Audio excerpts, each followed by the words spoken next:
Alright guys, it's Stephen here and I'm joined by the recently returned Paul. He's back from Spain. He's come to grace us with his presence just in time for the summation of transfer deadline day. It's been a fun window. It's been a lots going on, loads of incomings, loads of outgoings. So before we make a review of the whole thing, look at the players who've gone, look at the players who've come in and just kind of judge the window in general because there's been a lot happening, hasn't there? Yeah, I think also we're used to things being maybe a lot of activity at the end, but a lot of incomings maybe at the end. You know, we have had some transfer deadline days. Guardiola was announced on the last one. Pretty big one, that which one, is, wasn't it? yeah, which is hard to beat. But on this one, it was the outgoings at the end, and we got our business done quite early, didn't we? Yeah. So we'll just go over that. We'll give it a rating out of 10 at the end. Yeah. And see, and you guys obviously let us know what you think as well. Well, we'll start with Joe Hart. Where else can we start? Now, he's obviously gone. We all know why he's gone. There are several reasons, but I think in general he pulls back to what he can do on the pitch and what he can't do maybe in terms of his ability with the ball. He's gone on loan. Do you think he's going to come back? Do you understand the decision and so on? Yeah, completely. I think that's it. I think he's gone. Yeah. I think a lot of people, when we put out videos and messages saying thank you, Joe, something that keeps coming up again and again is just remember that it's only a loan. Remember it's only a loan. Yeah. And okay, I guess there is a chance that some miraculous conversion of Joe Hart could happen. He could become Maradona with his feet, and then he comes back and he becomes our goalkeeper. But I think the only reason, and after hearing what's been going on behind closed doors, and what he said as well in his messages on Facebook, the whole tone of it has been, that's it, it's over. I was at the Stade Bucharest game and that was a goodbye. That wasn't a goodbye, I might be back. That was I'm done at City now. He was emotional on the pitch when the fans were singing for him. So that looks like Joe Hart has gone. I mean, it's hard to take, but there's so much opinion and it's such a hot potato that you can't seem to say anything about Joe Hart without somebody getting on your back. None of us are right either. No one's wrong, no one's right at the moment. Yeah. We don't know. We've just got to trust the manager. And he said himself he could be wrong, but for now he's not second guessing his instincts. Yeah. And I've said a few times on the Facebook Lives, the easier thing for Guardiola to do would be to keep him. Yeah. That would have been the easier thing because he's a fan favourite, because of all the hassle it's caused. But he's actually gone against arguably the most popular City player in the squad in terms of he's only maybe company. That's it, I would say, arguably, because Zabaleta maybe on a little bit of a down given his age and so on. But he's probably the most popular player in the squad outside of Aguero and company, and he's got rid of him, and that would have been easy for him to keep him. So he's gone. So it says it all about Guardiola's conviction that he was still willing to do it. He obviously trusts that much. I guess for now we just have to trust the manager. It's a bittersweet thing, isn't it? Because we know Guardiola's here to rock things, to rock the boat. He's not going to play the easy game, as you said. But at the same time, when it does happen, you're allowed to feel bad, but understand why it's happened. Yeah. You know, it feels like some people seem to suggest you can only have one or the other emotion. No. We should move on in a second, but we've talked about it quite a lot before as well. But we're sad to see him go because he's been here for 10 years. For a generation of City fans, he is almost Manchester City. Swiftly on to another legend, Martin Demichelis. Now, Martin, I'm stroking the screen because he means that much to me. Yeah. He's become something of a cult hero, and he was a bit awful last year, but he was old, man. He was about 7,000 years old, and his leg had gone. But in general, I think he's been a good servant for $3 million. I don't think we should let that last season taint the whole all his time here, because his first season was dodgy, his last season was dodgy, his middle season was good. When he adapted to the Premier League and when he wasn't like mega old, he was actually all right. Yeah, that's it. It was funny, wasn't it? Because that was it. Despite being old, he needed to adapt, and then he did. And then he just went kind of downhill. Then he's like, I'm old now. And everyone, I think, is nobody expects him to stay. I think he was Pellegrini's man, and so good luck. Good luck he's to him. gone to I can't remember. Spain, hasn't he? He's probably, gone to Espanyol, maybe. That rings a bell. Mangala didn't quite work out. 42 million. He's gone to Valencia. I think we'd probably all agree that maybe he wasn't fitting in the style that Guardiola wanted. I like him. I think he's a good, powerful player. But the John Stones thing so far, which we'll get onto later, seems to make sense. So Mangala, I think we all agree, his time is up there. Yeah, exactly. Nothing against him. He didn't choose his price tag, so he shouldn't be, But anyway, good luck in your career. Sami Nasri, now this one to me is also a little bit more divisive. I think he's a kind of player that we hoped, or we met him and we thought he was mint. He was a really nice bloke. Ace bloke. But his style was, in theory, suited to Guardiola as well. Highly technical, great ball retention. You asked him about this, didn't you? Yeah, I did. You said, did you think that you'd be able to fit in? And he said, well, his pressing play, his ball retention his passing ability might have been able to keep him in. In the end, it wasn't to be. Do you think his last game when he came on was putting him in the shop window, or do you think that was honestly? I don't think Guardiola does that. I think Guardiola said if he wants to stay, I will use him, but he'll have to fight like everyone else. And I think he probably told him you're not going to play that often. No, well, he had a fight to get in, even in the matchday squad, given all the players that have come in, given the size of the squad we've got now. He wasn't even guaranteed to be on the bench. So you probably thought, look, I'm 29 years old. Sevilla is beautiful. It's a great place. It's a good team. We're going to play to my style. I might just go there for a year and have a great time. And I don't really blame him. He's done 5 years now at City. He said himself, to win trophies, and he's done that. And he probably thinks, the overwhelming feeling with these players is good luck. There's no I like Sane. There is some questions. There was a period in our career in Manchester City, the transformation of Manchester City, where we went from a team that was just trying to get to that level, that upper echelon, and then just try to get there. And then once you're there, you can kind of level things out. But it's difficult when you're making that transition, and he was there at an important time. And he was there when the times are good. He was a big part of it. Maybe when we struggled a little bit, he disappeared. But that's what you get from someone who's kind of mercurial as that. On to Zinchenko. Well, we've signed him. Obviously, he's one of the actual ingoings and also an outgoing. But he's gone on loan to, I guess, to in general improve his career. He's only a young lad. He wasn't going to get a lot of game time this season, so he's gone a PSV on loan. That's a good loan. It's a good team. Yeah. So fingers crossed he can just improve in general. He's looked good so far, hasn't he? Yeah, we'll move swiftly on because there's not really much to say other than good luck again to Zinchenko, and hopefully he'll come back in a year or two, or maybe a year, and be more ready for the first team. On to Denayer. He's another one that I was maybe personally a little disappointed to go, but he's got the Sunderland on loan now, hasn't he? Yeah, so he's going to defend with his life over there, I guess. It depends whether he plays him at right back or at centre back. Moyes. But it's funny, we're in a weird position where we're hoping that David Moyes has a good season so that one of our players... I reckon in general, Denayer is an excellent technical footballer, but one thing he maybe could do with learning is that physical kind of aggressive nonsense. Premier League. And nothing says that more than David Moyes' teams. Like, you remember Everton's under David Moyes, they were just a wily, tough, niggly team. And that for Denayer for a year could be great. It could be the making of him, but we just got to keep, at least we can keep close eye on that as well now. Yeah, exactly. So I'm going to have an added. I like seeing other players of ours in the Premier League because it actually gives you a chance to see them. That doesn't happen often, does it? No, we often... Celtic is a place we send a lot of our players, which is close, as but well, we're not really watching that.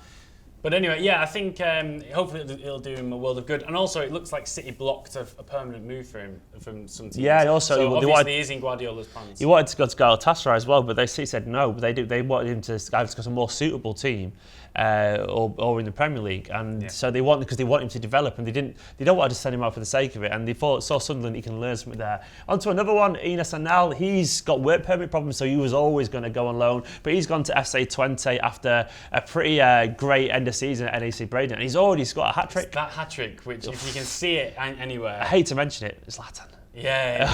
He's like a young Zlatan, the quality of the goals. Yeah, power, pace, he just seems to be able to score from outside the box. Regardless of the league, it is not possible to finish better than that. Like, the quality of the finishing is ridiculous. Yeah. So hopefully, he's another one. He just seems to be a goal scorer. He's called up to the Turkish national squad now. He's only very young still. Hopefully, he'll swagger about it. Yeah, he'll bang a few in, and he's a very intelligent lad. I've read a few of his blogs, and he's into the Beatles and all that kind of stuff. Right, and a proper bit of a hipster, to be honest. But he seems like a really nice bloke. Cool. Hopefully, he'll bang loads of goals over in North Holland, and then come back maybe for the replacement in the long term of this next man, and that's Wilfred Bony.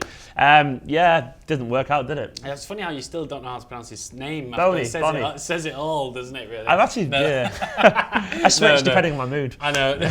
But he is, that is a total and utter failure at Manchester City. There's no two ways about it. Yeah. But, and as you said before, I don't think it was his fault. I think it was a bad signing from Manchester City. I don't think he fit into our system. I don't think he was ever going to. We hoped he would. We were optimistic that he would. But he's not a Manchester City player, and you can kind of see it from a mile. Paraphrase Noel Gallagher, he's kind of trying to eat soup with a fork, isn't it? Exactly. If that's what he is, he's a fork. He's not going to fit in Man City. And he's probably going to have a really good season, score a few against us. He also had malaria as well last pre-season, and I know someone who's had that personally. That knackers you out, like it does. It's tiring, so that didn't help him. So it just hasn't worked out for him. He was a Pellegrini signing, obviously. He wasn't there for Guardiola, and that's proved to be. So good look at Stoke. Watch him score, I guarantee you. It's glad he's not playing us. Yeah. Manu Garcia, a lot of us had a lot of high high hopes for, but he has had a in different time. I've watched a lot of him for the EDS under 18s, and he's looked good in the first team, but not good at academy level. So they probably decided he needs to go on loan for somewhere, and he's gone to Alaves,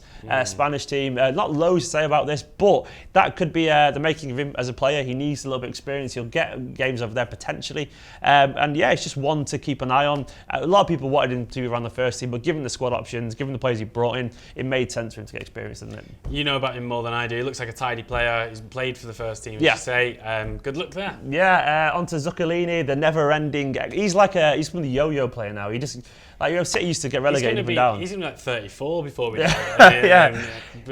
It's not happened for him. Just endless loan spell after endless loan spell, and he's another one who's joined the loan army, and he's gone. I can't remember where he's gone. Is it Zaragoza? Maybe. Yeah, something like that. I can't remember. Sorry, Bruno. Good luck, Bruno. Yeah. On to Bersan Salina. He's another one who's around the edges of the first team squad, but he's maybe said the wrong thing in the press. He said, "I'm not going to get game time when someone comes in for 40 million." He said that about Leroy Sane. Could be true, but it probably didn't really help his perception. Guardiola, we know that he likes the attitude to be right, doesn't he? A positive attitude. He might be trying to be a realist. You can completely understand it, but when Guardiola's there, you should be a little bit more intelligent than that. I saw a few City fans kicking against that, but I don't think it came across as I was meant to. But, maybe he said it, or maybe the writing was on the wall when he made that comment. Maybe he knew as well. But he's gone to FC 20 as well, a decent team in Holland. Fingers crossed he can get a lot of first-team football there. We'll be doing a loan watch video about the youth players, which I'll watch the game, so you don't have to. Yeah, but we'll do probably a more detailed roundup of the younger players. So there's time to talk and about Barker that. falls into that category as well. He's gone to NAC Breda. Maybe he's another one who needs to now just kind of kickstart. He needs a Patrick Roberts kind of loan, a loan where maybe he's a little bit better than some of the team, but one where he can get his confidence, score goals, and really try and just get out of that kind of mild stagnation he's into. But that's our outgoings in general. Shall we review the outgoings? I would say the biggest factors for me are we got rid of the dead wood, even if it was on the last day, but they are still on loan, so that is a big issue. But I think City know that they're gone. They are gone. It's just we didn't manage to get that big money permanent signing. Yeah, we are going to be picking up some of their wages as well. But ultimately, the most important thing is that they're not around. For me, I think it's like a 6. I don't think it's bad, but I think it's like okay. No. I think it's a 6. I think it's a shame we've got all these players on big contracts, long-term ones, and I think it's just hard to shift them. But in the future, they're using contracts now as a lower rate and based on incentives, so that won't become a problem in the future. People like Yaya, who we thought would go, he stayed. Kodarov's become this Beckenbauer type sweeper, so fair play to him. And Zaba and Sane have been given like another year. Fair enough. And so is Clichy. Some players that you thought were so far out the door, Navas as well. He's fought for his way back Fernando, into the team. He's on the fringes, but I'd go with you. A solid 6. It's not awful, but it's not great either. Okay, so let's go on to the more exciting topic now of the incomings. And we're going to start with Mr. Cagoule, John Stones. Yeah. And what a player, what a start. Man of the match. Just really commanding. He's been up there for every single one. We do votes on Facebook, and he's basically more or less been winning every vote from Man of the Match, if not at the top 2 or 3. Yeah, I think everyone wants him to do really well. He's done exactly what we expected of him, which is that he's good on the ball, he's comfortable, he's commanding. He doesn't what I like about him is he doesn't let himself get bullied. No, he's a big lad. He's bigger. Bigger than I thought he was. I didn't realise how big he was until I saw him in person. I think it's because he's so tall, he kind of looks maybe a little bit slight, but actually because he's so tall, he's going to fill out as well, I reckon. And he'll fill out, definitely. He's still young.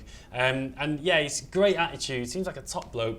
Absolutely love the guy. We paid a lot of money for him. Obviously. 47 million. That was the big talking point. But if Guardiola has decided he needs this player in his team and he's going to pay whatever he had to pay, that is the sticking point. Obviously, I think I would have thought it probably might have been about half of that really. In a fair market, but it's not a fair market anymore. I think the Premier League clubs have spent £1 billion this summer, which is absolutely crazy. That is so much money, and there is the English premium. And Guardiola knew what he wanted. Luis cost 60 million for PSG. That was years ago as well. I mean, you pay, and it was the same with United when they signed Ferdinand. He was that inflation would be like about 80 million now, wouldn't it? Exactly. So if you get the 10 years out of him that these teams, well, David Luiz didn't, but get 10 years out of like a John Terry type player, then it's worth every penny. I'll be honest, I had my slight doubts given the price, given the fact that he had to come off the back season, but I understood what Guardiola wanted, but it's already been vindicated massively. Martinez couldn't order a piss up in a brewery, he hadn't got a clue how to organise anything, Martinez, so the defence was I think shocking. It says more about Guardiola, the fact that he doesn't care that he's just had quite an average season. He's like, he knows that what the reason is for that. So let us know what you think about John Stones. PK Boateng, City's version. That's the way I see it. Yes, there we go. Leroy Sane, we haven't seen him yet, but for what I know of him, what we've all seen of him, just an exceptionally talented, exciting player. I mean, if it makes you think, if Guardiola is so good at just locating that player that he needs, it just makes you think, well,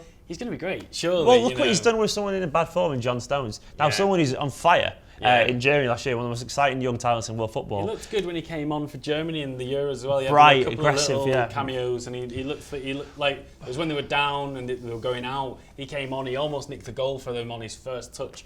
He just looks like like we've got Sterling. We've got this dynamism up front. Let's go to Nolito now, because Sane and Nolito, and to extent Gabriel Jesus, but we'll cover him in a little bit. But Sane and Nolito, to me, they occupy the same territory in terms of if he looked at this squad and decided we don't have goals and pace out wide. We don't have players who are going to beat men and cause problems. And Guardiola's systems are built around really incisive attacking and flamboyant wing play. They always have been at every single team, be it Messi out wide, Pedro, or even Henry at Barcelona, and then Robin, Ribery, and so on, Douglas Costa. They'll start out wide and then bring it in. We didn't have that. Middle, but we had last year Sterling, who was out of form, and Navas. Yeah. And De Bruyne and Silva played out wide and aren't wingers to that same level. So you got Sane in, and Nolito, another one who looks an absolute bargain so far, doesn't he? The thing is with wingers like this as well, we're going to be able to stretch it. It's always been down the middle. Yeah. And this is hopefully by having these wide players who are going to be so nippy, so just going to be pushing the defenders. The defenders aren't going to know where they're moving about. They're going to man up maybe two players. We've seen Sterling having 2 or 3 players on him at a time. It's amazing. And he's going to create space for Kevin De Bruyne and Sergio Aguero. Well, that's it as well now, isn't it? As you said, now we used to be down the middle. Now we're using De Bruyne and Silva where they should be used, in the middle. Yeah. That's where they should be. But previously they've been out wide, and now they've been used there because we've got wingers who can do that now. So we're getting through players the middle. In their position. If we don't get you there, we'll get you there or there, and that's it. Sterling coming over to the right now. It just seems like a new player, doesn't he? We can talk about Sterling another time. Nolito, though, bargain so far. A lot of people question his age. When we signed him, people saying, "Who is he? What's he done?" But he scores goals, creates goals, and he's super effective and intelligent. He's been great so far. That right foot of his, he's quite one-footed, isn't he, by the looks of things? But he seems to be one of those players like Robin. I'm not saying he's up to his level, but where even when defenders know what he's going to do, he drags him out. Just super effective, isn't he? Yeah, he'll look like he's coming in. He can go on the outside and to bring it back in, but he'll bring it onto his right, and that right foot. To me, he's like our Pedro at Barca, like not the star, not the biggest name, but just effective and great. He scores goals. He's there. He'll create chances. He won't always be a 9 out of 10. Sometimes he might have a 6. Yeah. But he'll always be good. Yeah, always and I think he's not going to moan if he gets subbed off or if he misses a game as well. And a squad signing, a great one. And I think he's happy to join Guardiola's team as well, which is great. We'll go on to Sane, don't know, great. Gabriel Jesus, we don't know much about him, but he's Brazil's number 9. Is there any higher accolade in world football than that? Yeah, I mean, he's got big boots to fill, hasn't he? He's done that. Romario, Ronaldo, Bebeto, Pele. The list goes on. It's all right, those aren't they? Yeah, they're not bad. But, and a lot of Brazilians seem to be as excited about him as they've been about Neymar. And Neymar, you can't dispute how good a player he is. So think about him is his work rate as well. He's a battler. He seems to really want to win. I watched a couple of Olympics games and he was tracking back at left back in a team full of divas and stars, and he was working and he cares. And he looks like he'll be Aguero's competition when he comes back, maybe up front. Yeah, that's going to be funny, isn't it? Boney's left now, so arguably we do need another striker. Guardiola may play false 9s. This might be how we set up for the derby if Aguero's out. Well, Kelechi, who knows what's going to happen. We don't necessarily need 3 strikers, but having the options there is going to be exciting. Can I just say something? We missed someone in the outgoings. Richard Wright. A quick minute for Richard Wright. Can we have 3 seconds silence for Richard Wright? Right, Richard, we're not trying to disrespect him, genuinely, he's class. His job was for years to sit on the bench, get played, do nothing. He's joined the backroom staff though, hasn't he? I don't know what he's done, but he's lived a life. Richard Wright, go forth, enjoy the rest of your life. Go and spread the seed of rights and have an army of Richard Wrights. His son's a keeper, which is keep it on. But from the past back to the future, from Richard Wright to Gabriel Jesus. the path no one ever thought they would take. Obviously. But back to Gabriel Jesus, yeah, he looks like in January when we need some fresh legs, when we need some more excitement, when injuries start to take their toll, he'll have a few weeks off because he would be knackered because he would have played the Brazilian League, but he'll come back as a new signing, or well, he will be a new signing because he is, but he'll come back and he'll hopefully offer a little bit of flair and some kind of creativity. It's something different, and I can't wait to see him. It should be fun. Yeah, we've signed a Brazilian wonder kid. Yeah, and it's as great. we know, Barcelona are in for him as well, so that's great. Really looking forward to that. Gundogan, haven't seen him yet, but I absolutely love Gundogan. I think he's fantastic. I think he's a perfect box-to-box midfielder. He'll be better in that pivot role than anyone we've got in terms of keeping the ball, and he can dribble, and he can score, and he's fast, and he's got a pace. Question marks about his injuries and so on, understandably, but if he gets anywhere near what he can do, and under Guardiola, he could be one of the bargains of just ever. 23 million is nothing in today's market. If Guardiola makes him his first signing, then you know that something's very special, and he's building this team around him. I mean, we've got Fernandinho in that position, and who knows if he'll play alongside him or I hope so. Fernandinho might even move to centre back or left back at some point. But so if Gundogan is injured, we've more than capably got backup there. Yeah. But he is going to be class. There's no doubt about it, and he's not even played a second throw. Back for the derby allegedly with Sane. It'll be interesting to see whether he's willing to throw him in or stick with what he knows. It's that brain, that intelligence. So like Fernando dealt decent little squad plays, but they're not even close. It's not even close. De Bruyne, he reminds me of De Bruyne in the way that he can spray and Alonso, I guess, as well, in spraying those passes out from deep. Because De Bruyne, sometimes when you see him, he gets the ball deep, just throws it out to one of the wingers, and then an attack. But the Gundogan is even more. He's more like on a Busquets kind of pivot kind of level. He's just brilliant. I think honestly he could be one of the standout players this year. I cannot wait to see him at City. On to the next person, Claudio Bravo. Yep, there's question marks there. Everyone's. What I will say, do not take this out on Claudio Bravo. Joe Hart isn't his fault. I saw this great comment though from a Barcelona fan saying how he said he's obsessed with keeping the ball out of the net, and he probably sleeps in front of the goal in case anyone tries to sneak one in, which made me laugh. That's great, and it says it all about his personality and his hair and what he brings to a team. He's obviously entirely focused, maybe a bit Joe Hart-esque. He's got the most clean sheets in the last 3 seasons. I think he's one behind Neuer, is it? Is it? Yeah, it was in Spain. It was. And So I mean, and this is a team. The way he's had competition from Ter Stegen, a lot of people who say he's also a fantastic keeper. We apparently were interested in him as well. The key issues, I guess, with Bravo are his age. So he's probably got. I mean, he's 33, is he? Even though he's a keeper, though. He's still got. Arguably in his prime. We haven't got him on here, but Rulli is a player of City allegedly. We haven't seen the official confirmation, but he is allegedly a keeper. So if 3 years from now we need a keeper, Rulli or Angus Gunn or anyone, Joe Hart back on loan. I think that's the possibly. Don't start that again, please. But I think that is the thinking here. I think he's been signed with the idea of bring somebody else through the next 3 years or so, and everyone's going to be happy. The young ones are happy too. Yeah, but Bravo is a great keeper according to the Barcelona fans. They love him, which is always a good indication. And let's give him a chance to see how he goes. I don't think wanted him to go. No, they didn't. So he chose to come to City, which is amazing news. Moreno. We spoke to Tim Vickery, who is a South American football expert, and he actually rates Moreno more than Gabriel Jesus, and that says it all. Moreno has gone on loads of Deportivo and already made a wonder no-look pass assist thing, which I saw the other day on Twitter. And he looks like a big, intelligent, bustling, rampaging forward, anywhere across.